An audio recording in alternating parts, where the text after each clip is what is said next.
अस्सलाम वालेकुम। आज के इस लेक्चर में हम डिस्कस करने जा रहे हैं स्मूथ मसल्स को। तो स्मूथ मसल्स के डिफरेंट एस्पेक्ट को हम वन बाय वन स्टडी करेंगे। तो फर्स्ट ऑफ ऑल आ जाएँ तो स्मूथ मसल जो हैं डिफरेंट ऑर्गन्स के अंदर डिफरेंट टाइप के स्मूथ मसल होते हैं, उनकी डिफरेंट डायमेंशंस होती हैं, डिफरेंट जो है उनके स्टिमुलाई होते हैं। ठीक है, तो स्मूथ मसल को ब्रॉडली क्लासीफाई किया गया यूनिटरी स्मूथ मसल्स के अंदर और मल्टी यूनिट स्मूथ मसल के अंदर। ठीक है, अब मल्टी यूनिट स्मूथ मसल से क्या मुराद है कि इसके अंदर मसल सेल जो है वो इंडिविजुअली एक्ट करते हैं। इनके डिफरेंट मसल सेल फाइबर जो है वो इस तरह सेपरेट पड़े हुए हैं। ठीक है, और हर मसल फाइबर की अलग स्टिमुलाई आती है सेपरेट नर्व फाइबर से। ठीक है, अलग अलग नर्व फाइबर सबको सप्लाई करते हैं। लेकिन जब हम यूनिटरी स्मूथ मसल्स की बात करते हैं तो उसके अंदर मसल फाइबर की यूँ जो है लेयर्स होती हैं। ठीक है, और जो मसल फाइबर्स हैं आपस में वेरियस गैप जंक्शंस के जरिए आपस में एक दूसरे के साथ लिंक्ड होते हैं।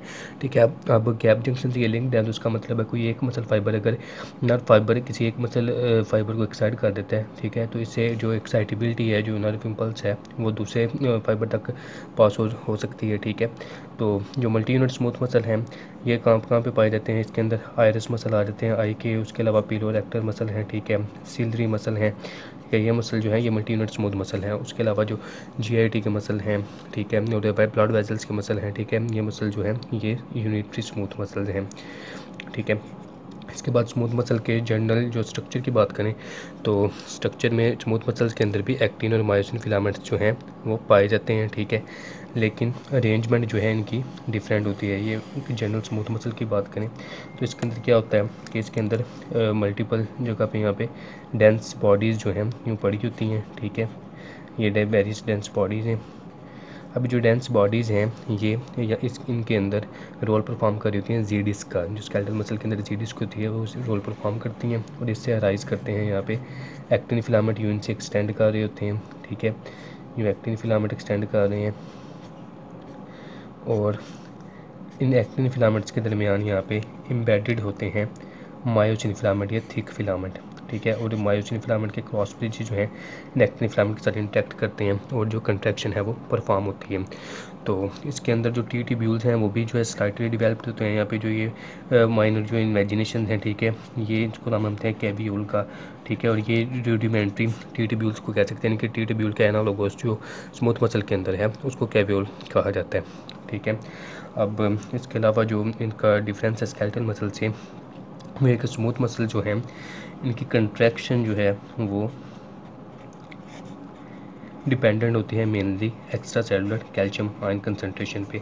स्केलेटल मसल के केस में जो कैल्शियम आयन थे वो सारे के सारे अप्रॉक्सीमेट डिराइव हो रहे थे इनके एंडोप्लाज्मिक रेटिकुलम के अंदर जो स्टोर थे। लेकिन स्मूथ मसल का एंडोप्लाज्मिक रेटिकुलम जो है तो वो स्लाइटली डेवलप होता है, इसलिए ज़्यादातर कैल्शियम आयन जो है एक्स्ट्रा सेलुलर फ्लूइड से इसके अंदर डिफ्यूज़ करते हैं। तो अगर एक्स्ट्रा सेलुलर फ्लूइड के अंदर कैल्शियम कंसनट्रेशन वेरी करती है तो वो स्केलेटल मसल की कंट्रैक्शन को अफेक्ट नहीं करती, लेकिन स्मूथ मसल की कंट्रैक्शन को वो अफेक्ट करती है। इसके अलावा स्मूथ मसल्स के अंदर जो मायोसिन और एक्टिन के जो क्रॉस ब्रिजेज बनते हैं, जो इनके कंट्रैक्शन है, ये प्रोसेस जो है सारा ये वेरी स्लो प्रोसेस है। ठीक है, और मायोसिन जो हेड हैं, ये क्रॉस ब्रिज हैं, वो एक्टिन फिलामेंट के साथ अटैच भी स्लोली होते हैं और डीअटैच भी स्लोली होते हैं। चूँकि इनकी अटैचमेंट और डीअटैचमेंट उसके साथ स्लोली हो रही है तो इसकी वजह से जो एनर्जी कंजप्शन है स्मूथ मसल के अंदर वो भी कम होता है as compare to skeletal muscle, क्योंकि स्केलेटल मसल के अंदर अटैचमेंट और डीअटैचमेंट रैपिड थी और हर अटैचमेंट और डीअटैचमेंट में एटीपी का मॉलिक्यूल जो है वो कंज्यूम होता था। लेकिन स्मूथ मसल के केस में ऐसा नहीं होता, क्योंकि इसके अंदर अटैचमेंट डीअटैचमेंट जो है वो वेरी वेरी स्लो है।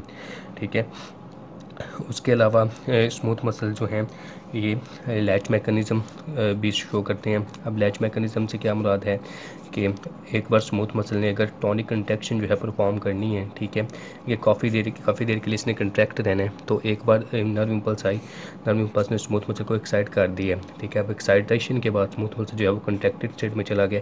उसके बाद मज़ीद नर्व इम्पल्स से इसको नहीं आ रही, लेकिन ये जो है अपनी कंट्रैक्शन को मेनटेन करता है। इसको हम नाम देते हैं लैच मैकेनिज़्म का। यानी कि एक बार स्मूथ मसल को एक्साइट करके जो एक्साइटेशन की एनर्जी है उसको कम किया जा सकता है। ठीक है, और स्मूथ मसल अपनी कंट्रैक्शन को मेंटेन करता है। इसको हम नाम देते हैं लैच मैकेनिज़्म का। ठीक है, ये भी स्केलेटल मसल जो है वो शो नहीं करते। इसके अलावा स्मूथ मसल्स की जो स्ट्रेंथ ऑफ कंट्रैक्शन है वो भी स्केलेटल मसल से ज़्यादा होती है, क्योंकि इनके अंदर स्लो ब्रेकेज होती है, डिटैचमेंट होती है मायोसिन की। तो as compare to skeletal muscle relative time period के अंदर ज़्यादा मायोसिन हेड्स जो हैं वो एक्टिन फिलामेंट के साथ जुड़े होते हैं, इसलिए इनके अंदर फोर्स ऑफ कंट्रैक्शन जो है वो भी स्केलेटल मसल की निस्बत जो है वो ज़्यादा होती है।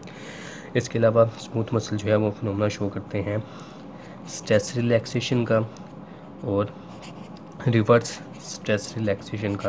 इससे क्या मुराद है, इसकी एग्जांपल मैं ये देता हूँ कि अगर आप दो हुक्स के दरमियान एक वायर को आप लटका दें, बिल्कुल टाइट करके आप लटका दें, ठीक है, तो आफ्टर सम डेज आप देखेंगे कि तो वायर जो है वो थोड़ी यूँ लूज़ हो जाती है, ठीक है।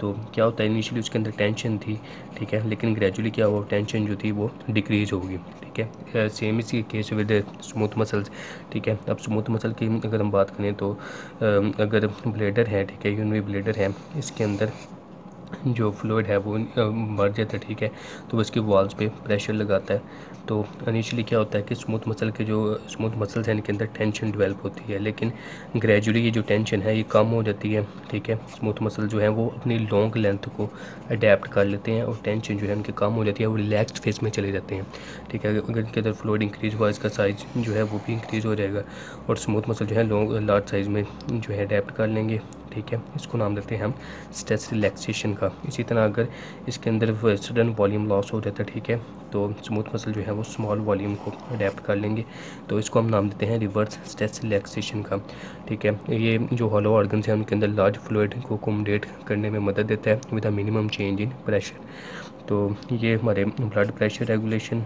मैकेनिज़्म में भी बहुत इंपॉर्टेंट है। ब्लड प्रेशर रेगुलेट करने में अगर किसी पर्सन को सडन ट्रांसफ्यूजन दी जाए, नॉर्मल वॉल्यूम ऑफ ब्लड से ज़्यादा ब्लड ट्रांसफ्यूज़ कर दिया जाए, तो उसके ब्लड वेसल जो हैं वो भी जो स्ट्रेस रिलैक्सेशन मैकेनिज़्म है ये शो करते हैं वेस्कुलर स्मूथ मसल्स, तो और जो एक्स्ट्रा वॉल्यूम है उसको अकोमोडेट करते हैं, ठीक है। इसके अलावा स्मूथ मसल के मैकेनिज्म ऑफ कंट्रैक्शन की बात कर लें तो इसका मैकेनिज्म ऑफ कंट्रैक्शन जो है वो भी स्केलेटल मसल से डिफरेंट है, क्योंकि स्मूथ मसल्स के अंदर जो वहाँ पे ट्रोपोमायोसिन कम्प्लेक्स था, ठीक है, वो स्मूथ मसल्स के अंदर नहीं पाया जाता, ठीक है। तो इसके अंदर कंट्रैक्शन को रेगुलेट करने का मैकेनिज्म जो है वो स्लाइटली डिफरेंट है, ठीक है। इसके अंदर क्या होता है, एक स्पेसिफिक प्रोटीन होती है इसके साइटोप्लाज्म के अंदर, इसको हम नाम देते हैं कलमोडुलिन प्रोटीन, ठीक है। अब नर्व इम्पल्स स्टिमुलस आया जिसने स्मूथ मसल को एक्साइट किया, ठीक है, तो इसके सार्कोप्लाज्मिक इसका रेटिकुलम जो है उससे कुछ कैल्शियम आयन रिलीज होते हैं। उसके अलावा large number of calcium ion जो है एक्स्ट्रा सेलुलर फ्लूइड से भी डिफ्यूज़ करते हैं, तो सारा कैल्शियम जो है कैल्शियम कलमोडुलिन जो प्रोटीन है इसके साथ ये बाइंड करता है और ये बना देता है कैल्शियम कलमोडुलिन कम्प्लेक्स, ठीक है। अभी जो कैल्शियम कलमोडुलिन कम्प्लेक्स है ये एक myosin light chain kinase enzyme है, ठीक है, इस एंजाइम को ये एक्टिवेट करता है। अब myosin light chain kinase enzyme क्या करता है, ये एटीपी को क्लीव करता है, ठीक है, एटीपी को क्लीव करके ये एडीपी बनाता है और जो मायोसिन का हेड होता है, ठीक है, मायोसिन के हेड की ये फॉस्फोरिलेशन क्रॉस ब्रिज की फॉस्फोरिलेशन कर देता है, ठीक है। जब उसकी क्रॉस ब्रिज की फॉस्फोरिलेशन होगी हेड की, तो फिर हेड जो है वो एक्टिव फॉर्म में चला जाता है और उसके बाद ये एक्टिन फिलामेंट के साथ रिएक्ट करता है और कंट्रैक्टाइल प्रोसेस जो है वो शो करता है, ठीक है।